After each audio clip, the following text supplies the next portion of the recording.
pace of the game is much more up in the air than we might first assume. Exactly, but guys, as you can see, there haven't been too many changes to what KT has been running. It's going to be Smeb up towards the top side, no king in starting jungle, like he has throughout most of the LCK split. We'll see whether Unti does get some game time here in this promotion tournament. You can see pretty high spirits on the faces of the KT roster players. And you will probably remember Smeb's interview where he apologized to and yes, some of the names have changed, but Smeb's score in BDD is the top side, and we're not 100% sure whether they'll beat VSG. Yep, that's exactly right. And I'm actually very scared of the bottom side of the map here. You can see them making their way up. The former CJ bottom lane is going to be VSG's. An odd composition as the Nautilus is going to be locked in. Where it's going is the question mark. We know a lot of people do like the mid lane Nautilus, so it is likely that Ruby will play it, but Saw can also flex that top side if he wants to. Yeah, it was a pick that we actually saw in the Challengers Korea playoffs, so mid lane Nautilus has been played. Saw's played 2 games in the top lane, so there has been some Nautilus load into it. See how the fan bases are. It's all about this one, Atlas. Let's get this promotion tournament off the ground.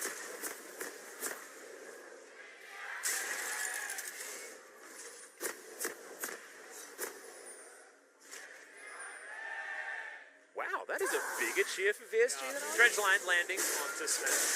And with the bot side control that is, of course, granted through the Ashton Kench duo, Infernal Drake the perfect first spawn for VSG versus taking that second Infernal. They're just actually trying to take Rift Herald off spawn, and KT need to wake up. I know it's early, and I'm talking about that for video gamers. It's 5 p.m. Korean Standard Time. Korean video gamers wake up in the afternoon. I know it's early by their standards, but if they're losing Rift Herald here, KT already, the alarm bells should be way louder. They should wake them up. Yeah, exactly right. And the Lissandra gets the push in the mid lane. They know that this is happening now, but there's no way for them to rotate over. The vision's too good for VSG. They're playing cleaner. League of Legends than KT roster are right now. Stops the back. Teleport's now going to come in. That's just going to be Vladimir making his way back to lane. Ruby gets chunked. That could be a huge deal as they've already started off. This Infernal Drake, Snowflower in position, has Unbreakable Will. Is going to get the headbutt off, but not going to get the Pulverize in time to stop that Claw from getting Ruby to safety. Will mean next fight is up in 10 seconds. KT might just try to rush this. Yep, they're going to try to. And Smeb, he's already teleported down, so they are on the clock. Score looking for it. Flash immediately. Crystal Arrow lands onto Smeb. Zenith's already used his pull. It's a great Pulverize. Ryan is eliminated. First blood goes to PDD. It's now Saw. I don't think Aftershock's going to help you, but the Devour is going to be there. No mana left, and KT a 1 for 0. They turn onto the enemy jungle. They take him down, but they don't have health bars to actually get the Infernal Atlas, so it's only a kill. Only first blood. So far, no more. Herald is going to be summoned towards the top It'll side take of the a map, while, though. and Shelly will be by herself. So they're going to try and get through the minion wave. It is going to be an Infernal going over to KT. They even that score line out when it comes to these dragons, and now should be able to get up top. That is KT. You're going to need that Tremor Sense to work in overdrive. Here we go. Headbutt Pulp does come in. Circle of Frost was there as Ruby does have to self-ult. Zenit now gets exhausted, uses the pull. It's a whole bunch from it as well, being able to clear out. They don't focus fire. I think KT wins almost every time. Oh, you can see how much Snowflower just wanted to dive into the middle of that VSG squad, and they do manage to take down the Cloud Drake. Not exactly the most high priority. Is okay. Arrow flies in once again, hits Smeb, but you can see Saw already taking a lot of damage. Unbreakable Will is going to be there, so the Snowflower doesn't go down, and Zenit dives into the backline. Hemoplague does a bunch of work and Score picks up the first kill of the fight. Once again, KT successful. 2-0 is the scoreline. They may be able to take more as Ruby down to half health. Saw basically has nothing. VSG, can they defend? The answer looks to be yes as they deal with the minion wave, but the backs are being stopped, and Smeb has some accelerated shock blast for VSG. All this harassing will get them the turret as VSG have to recall. That, of course, looked much more like get a face check and blow one person up. Alistair, the most difficult one to do, but they're going to do it out. And just didn't have the ultimate available. That was a huge one there for VSG, who will now push in to try and take down this outer turret. Remember, KT weren't able to get the one of VSG. Saw misses the dredge line, but they are still able to take down the outer turret.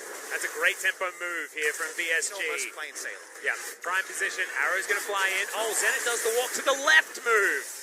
As it was the walk to the right last time, this time the walk to the left is the one that's able to... For missing that arrow. It's not going to be the Blade of the Ruined King, it's going to be Yoma's Ghost Blade, is Smeb. Not that effective against specifically Nautilus, but he's in a side lane far enough away that he's not worried about being camped by a secondary member. KT with their numbers advantage. pilot this mid lane push, get the answering mid lane turret at B5 right now. They're going to try anyway. Yep, Dreadline's going to come in. Snowcloud actually flashing into the back line, gets the headbutt onto Saw, but he does have a stopwatch, keeps himself alive. Snowcloud does the same. Ruby, self-pulse. There's not a lot of targets here as Pure is the one getting targeted down, and they lose to Lysandra after she comes out of the stasis. Zenit trying to get the work down, and you betcha bottom dollar he's going to. It's a double kill for the Jason. Saw is going to follow. Score picks up the kill. That's going to be the ace, and I believe that's all she wrote for this game, Papa Smithy. It's a perfect ace in exactly the scenario and timing that KT were looking for. KT baby through the early game. It was looking a little bit rough when they lost to Rift Herald, but since then, VSG, like many Challengers teams before them, have made some mistakes in execution, and a closeout Baron and Inferno duo of objectives should be all she wrote, like you say, for KT. Yeah, KT, they understood where their window was, and it was sometime after 25 minutes if we have gold parity, and that's exactly where they were. This was Saw trying his best to start a fight they wanted. And we talked about front-to-back honest 5v5s. Consider the threat level that Vladimir and the Azir, who has 2 items now under. Azir never takes any damage to Ryan ults, and then BDD, he's not even taking damage after he aggressively shifting sands and ults in. Unfortunately, the focus fire deleting one member. VSG just tried to say, screw it, let's team fight, and unfortunately, that is not what they picked for, and they're taken down where they stand. Yeah, it just felt like VSG all went into stasis, and Veritas is like, wait, why are all of my friends statues now? And just got obliterated. Score dived on top of him with the ultimate. Well, KT, they now have the Baron circling around them. You can see the damage that they were capable of. Zenit is well and truly online. We said he had a cool hat. Well, he translated that one into a whole lot of cool damage. As Veritas felt like the only 5v5 fight as an Ashe against a comp like this. The poke starts to land. Azir whacks away on the top lane. VSG feel like they have one more emergency all-in left. Otherwise, they'll watch their turrets go down around them. Yeah, I actually really like that from KT, deciding not to take the bait onto Ruby. You saw the rest of VSG trying to group together, get themselves a fight that they wanted, but they don't want it now. That shock blast just chunking all of them out in a turret now, going to bite the dust. As Ruby has to put that Claw of Doom on cooldown.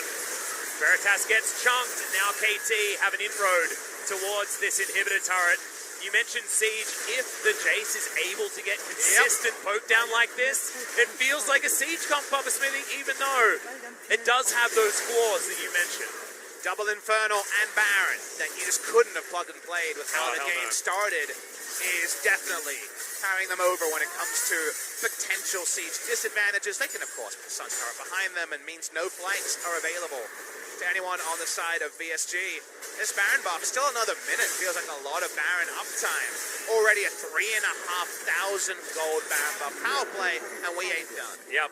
This is a big statement from KT, because you mentioned the fact that the Sonataric would have been so strong, but then VSG say, well, we lost to Sonataric, that could be a problem. Here's the team fight, though, speaking of problems, and the Vladimir immediately gets taken down. It's a good pulverize in the back line. Is there's the sweep, the dunk from BDD. You got rid of one threat, but there's still 2 left. Triple kill for the Jace. One of them comes in, and it's a full house. Jesus, full of his ears. And there's the double MVP in a row. BD taking it over. We were waiting for it. We said this is the item timing.